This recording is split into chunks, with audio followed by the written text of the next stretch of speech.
Basically पहले तो हम ट्रांसपोर्ट करते थे वो, तो ट्रॉलीज़ में उसको ऐसे ओवरलोड हो जाती थी वो, ठीक है? उससे बहुत ज़्यादा एक्सीडेंट्स होते, तो बेसिकली हमारा आइडिया क्या था, हम वो जो स्ट्रॉ है उसको कंप्रेस करते थ्रू अ मशीन, उसको एक छोटे-छोटे बंडल्स बनाते हैं और उसको एमबीए में वो आपको करिकुलम और आपकी वो सारी डिज़ाइनिंग ही ऐसे करते हैं कि आपको प्रेशर डालते हैं, ताकि आपको वो प्रेशर हैंडल करना आ जाए। तो रोज़ हमारे पास कोई ना कोई प्रोजेक्ट, असाइनमेंट, टास्क कुछ ना कुछ होता ही है। Hey everyone, welcome back to Dr. Jam. My name is Deepanshu और आज मैं एक और नया पॉडकास्ट लेके आया हूँ जिसके अंदर अपन एमबीए के बारे में बहुत कुछ डिस्कस करने वाले हैं। तो आज का जो गेस्ट है ना बहुत ही स्पेशल गेस्ट है। तो आज हमारे साथ है miss Mahak Sood and she is a gold medalist in BCom accounting and finance and kindly she is pursuing her MBA at Chandigarh University. तो आज के इस पॉडकास्ट के अंदर हम लोग एमबीए के बारे में बहुत कुछ डिस्कस करने वाले हैं। चंडीगढ़ यूनिवर्सिटी का फीस स्ट्रक्चर क्या है, प्लेसमेंट सिनेरियो क्या चल रहा है, बहुत कुछ अपने को इंसाइट मिलने वाला है। तो इस वीडियो में आप एंड तक बने रहना और चैनल को लाइक एंड सब्सक्राइब जरूर कर देना ताकि डॉक्टर जम आने वाले टाइम पे ऐसे और करियर रिलेटेड वीडियो ला सके और आपको ग्रोथ एंड सक्सेस में हेल्प कर सके।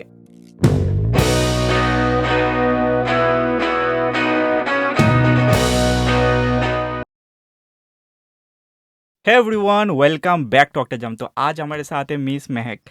तो एक बार महक आप अपना एक बार इंट्रोडक्शन दे दो अपने ऑडियंस को। So hi everyone, myself Mehak and I hail from Punjab and I am from commerce background or I have done my graduation in BCom with specialization in accounting and finance and currently I am pursuing my MBA from Chandigarh University.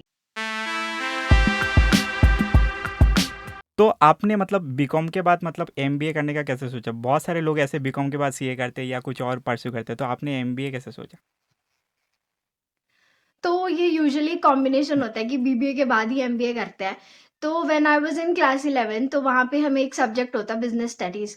तो वहाँ पे वो बहुत ही new subject होता है। तो जब when I studied about planning, organising ये सारी चीज़ कांसेप्ट पढ़ा मैंने अबाउट मैनेजमेंट तो मेरा बहुत ही इंटरेस्ट था उस सब्जेक्ट में और तभी मैंने ये डिसाइड कर लिया था that I will go for this field only. So मेरा तभी से ये क्लियर था कि I will go for MBA. But मैंने बीकॉम इसलिए चूज किया क्योंकि बीबीए जो हम करते हैं वो एक ग्रेजुएशन वो एक बहुत ही लिमिटेड हो जाती है दैट यू सब्जेक्ट वो आपका यूजुअली वो फोकस करते हैं टुवर्ड्स बिजनेस के सब्जेक्ट्स ओनली। तो बीकॉम मैंने इसलिए चूज किया था बिकॉज एक मेरे लिए सेफर साइड हो जाती कि इनिशियली अगर उसके इवेंचुअली अगर मेरा इंटरेस्ट ना भी बनता मैनेजमेंट के लिए तो I will pursue for any other accounting और फाइनेंशियल फील्ड्स ठीक है, to open opportunities for me, right. ठीक है। और अभी रिसेंटली मैंने आपका वो लिंक्डइन देख रहा था, तो उसमें आपने कुछ रिसेंटली एक प्रोजेक्ट एक्सपो 2025 बोल के कोई चंडीगढ़ यूनिवर्सिटी में आप लोगों ने जीता, वो क्या था एग्जैक्टली? उसके बारे में थोड़ा आप बताइए। तो बेसिकली वहाँ पे हमारे हम्म, एक कंपटीशन हुआ था प्रोजेक्ट एक्सपो जिसमें अलग-अलग बच्चे अपने बिजनेस हम्म, आइडियाज को आगे इनिशिएट करते हैं एक्सपर्ट्स के ऊपर। तो मेरा क्लासमेट था तो उनका ये यूजुअली ऑलरेडी प्रोजेक्ट चल रहा है इन हम्म, पंजाब। तो we work as a team. उसमें बेसिकली ऐसे होता है जो पंजाब में हम वीट ग्रो करते हैं उसके बाद जो स्ट्रॉ बचती है हम्म, जिसको हम हिंदी में भूसा बोलते हम्म, हैं, that is use for feeding the cattles. Hmm, तो उसकी डिमांड है जो वो ऑल ओवर इंडिया है बट उसकी राइट, व्हीट की जो मेजर हम ग्रो करते हैं वो पंजाब में ही होता है। ओके, तो बेसिकली पहले तो हम ट्रांसपोर्ट करते हम्म, थे वो, तो ट्रॉलीज में उसको ऐसे ओवरलोड हो जाती थी वो, हम्म, ठीक है? उससे बहुत ज़्यादा एक्सीडेंट्स होते हैं। तो बेसिकली हमारा आइडिया क्या था, हम वो जो स्ट्रॉ है उसको कंप्रेस करते हैं थ्रू अ मशीन, ठीक है, उसको एक छोटे-छोटे बंडल्स बनाते हैं और उसको ट्रक में लोड किया जाता था जिसको बहुत ही फिज़िबली हम ट्रांसपोर्ट कर पाते हैं और उससे एक्सीडेंट्स भी कम होते हैं और पॉल्यूशन भी कम होता है। तो हमने पर्ट्स के आगे ये आइडिया रखा था और हम both department and hmm. Cluster level पे ये जीते थे। अपने अभी कौन से ईयर पे हो आप? सेकेंड ईयर में हो क्या एमबीए का? फर्स्ट ईयर में हूँ, अभी अच्छा, फर्स्ट ईयर फर्स्ट में ईयर में। हूँ तो मैं। अभी तक मतलब चंडीगढ़ यूनिवर्सिटी में क्या एक्सपीरियंस है? मतलब सब कुछ सही चला है? मतलब इंटर्नशिप वगैरह का कुछ सीन है अभी? चंडीगढ़ यूनिवर्सिटी में एमबीए का एक्सपीरियंस मेरा हम्म, काफ़ी अच्छा जा रहा है। इंटर्नशिप हमारी होगी सेकंड सेमेस्टर के अच्छा, बाद जो समर हम्म, इंटर्नशिप होती है, तो उसकी प्रिपरेशन हमें अभी सेकंड सेमेस्टर से ही स्टार्ट करवा देंगे। हम्म, तो एमबीए का एक्सपीरियंस काफ़ी अच्छा जा रहा है, टीचर्स काफ़ी एक्सपीरियंस्ड हैं, हम प्रॉपर केस स्टडीज़ करते हैं। यूजुअली करिकुलम ऐसे ही डिज़ाइन किया हम्म, गया है कि हम इंडस्ट्री लेवल पर सारा कॉन्सेप्ट्स को रिलेट करके ही स्टडी करते हैं। उसके अलावा रिसोर्सेज काफ़ी अच्छे, इंफ्रास्ट्रक्चर, हम्म। लाइब्रेरी सारा कुछ बहुत अच्छा। मैं अपने ऑडियंस को एक बार बता देता हूँ। तो मिस मैक जो है भाई, बीकॉम में इन्होंने गोल्ड मेडलिस्ट है, ठीक है। मतलब एमबीए में क्या होता है ना, यूजुअली आप देखते हो अलग अलग फील्ड से आते हैं लोग, आर्ट्स से भी आ रहे हैं, कॉमर्स से भी आ रहे हैं, इसके बाद साइंस बैकग्राउंड से, मोस्टली जो इंजीनियर बैकग्राउंड से आते हैं। तो कैसा कंपटीशन रहता है पूरे ओवरऑल एमबीए में, आप जब अलग अलग फील्ड के साथ आप जब कंपेयर करते हो आपको? हाँ, ये तो होता है कि एमबीए ही ऐसी हम्म। डिग्री है जिसमें ओवरऑल फील्ड्स में से लोग आते हैं, राइट? तो मुझे ये चीज़ ऐसा चैलेंज नहीं हम्म। लगता, इट्स अ अपॉर्च्युनिटी, क्योंकि जब हम कल को कंपनीज़ में भी जाएँगे, we work as a right. Team, right? तो वो टीम इसीलिए बनाई जाती है कि you complete each hmm. Other. तो एक इंसान कोई भी परफेक्ट नहीं होता, कुछ चीज़ें हम उनको सिखाते हैं और कुछ चीज़ें हम उनसे सीखते हैं। तो जैसे इंजीनियर्स हैं, हम्म। उनका लॉजिकल माइंड ज़्यादा होता है, कैलकुलेटिव माइंड ज़्यादा होता है, और कुछ लोग क्रिएटिव ज़्यादा होते हैं। तो we work as a hmm. Team, तो ये पीयर लर्निंग ही होती है जो हमें आगे ग्रो करती है as a holistic right. Personality. Right, इन्होंने जैसे बोला ना कि अपॉर्चुनिटी, मैं ये पॉइंट बहुत ही इंपॉर्टेंट है। अपॉर्चुनिटी मतलब मैं भी एक मैं बहुत बार पॉडकास्ट में बोल चुका हूँ भाई, कभी भी आपको कुछ भी अपॉर्चुनिटी मिले आपको ग्रैब कर लेना चाहिए। आपको पता नहीं चलेगा वो अपॉर्चुनिटी आपको आगे जाके कैसे हेल्प कर देगा, वो आपको अभी पता नहीं चलेगा, लेकिन बाद में कभी ना कभी वो इंटरलिंक हो जाता है। तो ये बहुत ही ज़्यादा इंपॉर्टेंट है, कुछ भी अपॉर्चुनिटी मिल रहा है उसको आप ग्रैब कर लो। एक बार आप एमबीए का, क्योंकि बहुत सारे लोगों के एमबीए का प्लान करते हैं, लेकिन उसका मेजर जो कॉस्ट है ना, लोगों को अपना फाइनेंस भी मैनेज करना होता है साथ साथ में। क्योंकि बहुत सारे ऐसे लोग होते हैं जो मतलब फॉर एग्जांपल मान लो ग्रेजुएशन कंप्लीट किया, 1-2 साल जॉब किया, इसके बाद वो सोचते हैं कि अच्छा ठीक है मैं एक बार एमबीए का भी सोचते हैं आगे। तो चंडीगढ़ यूनिवर्सिटी में यूजुअली फी स्ट्रक्चर क्या है अभी का? Usually hmm. फीस स्ट्रक्चर काफ़ी फिजिबल है as compare to other hmm. Colleges, क्योंकि अगर हम मैं I am not comparing hmm. IIMs with Chandigarh university, क्योंकि उनका क्राइटेरिया ही डिफरेंट है, बट सभी हम्म। हर बच्चा इतनी ज़्यादा फीस अफोर्ड नहीं कर सकता। राइट। तो फीस स्ट्रक्चर इनका अराउंड हमारी जो ऑन एन एवरेज है 4-5 लाख में एमबीए हो जाती है। जो करंटली हमारी फीस है वो एक सेमेस्टर की ओके। 1,57,000 अराउंड है।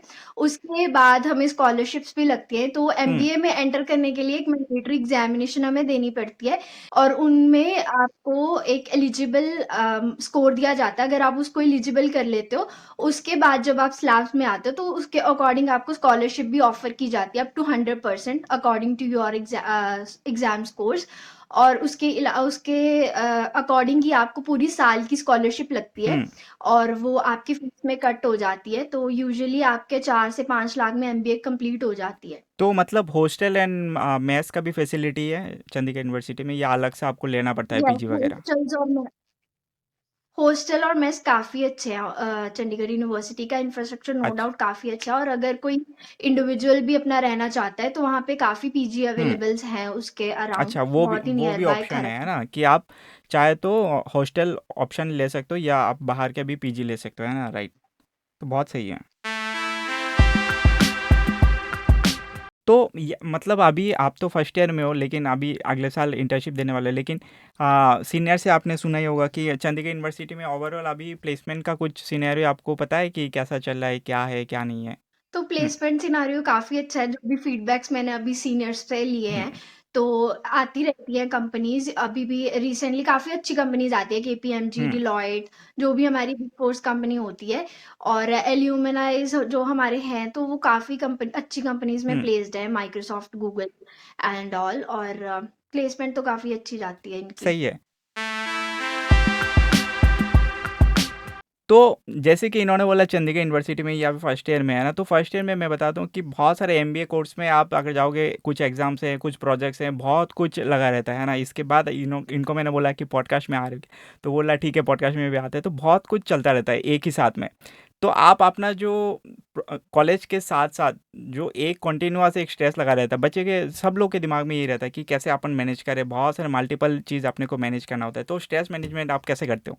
तो बेसिकली जो आपने बोला ये बहुत हम्म। ही सही है, क्योंकि एमबीए में वो आपको करिकुलम और आपकी वो सारी डिजाइनिंग ही ऐसे करते हैं कि आपको प्रेशर डालते हैं, हम्म। ताकि आपको वो प्रेशर हैंडल करना आ जाए। तो रोज हमारे पास कोई ना कोई प्रोजेक्ट, असाइनमेंट, टास्क कुछ ना कुछ होता ही है, और बहुत बिजी शेड्यूल होता है। बट द मेन थिंग जो मुझे मोटिवेट रखती है वो ये चीज़ है कि मुझे इस चीज़ में मजा आता है। हम्म। एज आई ऑलरेडी सेड कि मुझे ये फील्ड अच्छी लगी थी, और यही सबसे बड़ा गैप है जो बच्चों में होता है कि they do not know that why they are doing the thing. Hmm. अगर आपको ये चीज़ क्लैरिटी है कि आप ये चीज़ क्यों कर रहे हो, व्हाई एमबीए, तो अगर आपको उन चीज़ों में मज़ा आ रहा है, तो आप हर चीज़ के लिए टाइम निकाल लेते हो। राइट। तो that is the major thing. उसके उसके अलावा अगर स्ट्रेस की बात करें, तो स्ट्रेस तो होती है। बहुत सारी चीज़ों में स्ट्रेस होती है, जैसे अभी होती है एंग्ज़ायटी की अभी इंटर्नशिप्स के लिए अप्लाई करनी है, अभी जॉब्स लगनी है, तो वो चीज़ें। और स्ट्रेस मैनेजमेंट के लिए जो मैं चीज़, एक तो हो गया, अगर आप चैंटिंग कर सकते हो तो वो कर सकते हो, राइट। मेडिटेशन कर सकते हो। अगर आपकी कोई हॉबी है, तो आप उसको परस्यू कर सकते हो, वो आपको एक सॉर्ट ऑफ रिलीफ देती है। बहुत ही सही है, क्योंकि ये सारे चीज़ इन्होंने जो भी पॉइंट आउट्स किया है ना, ये सारे लोगों की लाइफ में ऐसे ही चल रहा है। ऐसा कुछ भी नहीं, हर स्टेज में लोगों को कुछ ना कुछ लगा रहता है ना। आप लाइफ में ऑक्टाजाम का भी आप अगर देखोगे तो उसमें मैंने 8 लेयर बना के रखा है। तो इसका बेसिकली यही है कि आपको हर एक लेयर पे आपको कुछ ना कुछ चैलेंज आएगा, और ये सारे चैलेंज पॉजिटिव चैलेंजेस हैं। आपको हर एक लेयर पे जैसे जैसे आप काम करते रहोगे तो वो ऑटोमेटिक मैनेज होता जाएगा, है ना। तो मैं यही पूछ रहा हूँ कि आप कोई एडवाइस देना चाहोगे जितने भी स्टूडेंट्स है ना, जो कॉमर्स में अभी जैसे कि 12 के बाद कॉमर्स लिया हुआ है और आगे जाके एमबीए या ऐसे आगे जाके कोर्स लेना चाहते हैं, तो उनके लिए कोई एडवाइस देना चाहोगे कि क्या करना चाहिए बच्चों को, क्या क्या दिमाग में रखना चाहिए जब भी पढ़ाई के मामले में या कोई भी अपने लाइफ के मामले में, क्या क्या चीज़ें उनको दिमाग में रखना चाहिए? तो मेरी एडवाइस तो हम्म। सबसे पहले यही है कि अगर आपको एकेडमिक्स आपकी स्ट्रांग है, तो बेसिकली आप फाउंडेशनल लेवल पे ही उसको स्ट्रांग करके चलो। क्योंकि ये चीज़ मुझे बहुत हेल्प करी थी, because in my 11th and 12th मैंने अपने फाउंडेशन, अपने बेसिक्स बहुत ज़्यादा स्ट्रांग कर लिए थे, जिसने मुझे हेल्प करा ग्रेजुएशन में एडवांस कॉन्सेप्ट्स को अंडरस्टैंड करने में, और मेरी उसमें एकेडमिक्स में एक्सेल हुई मैं। उसके अलावा अपना स्किल अप करते चलो, बिकॉज़ अगर आप इस फील्ड में आना चाहते हो, the main thing that helps is communication skills. आपकी कम्युनिकेशन स्किल्स बहुत अच्छी होनी चाहिए, अगर आपको कॉर्पोरेट वर्ल्ड में जाना है।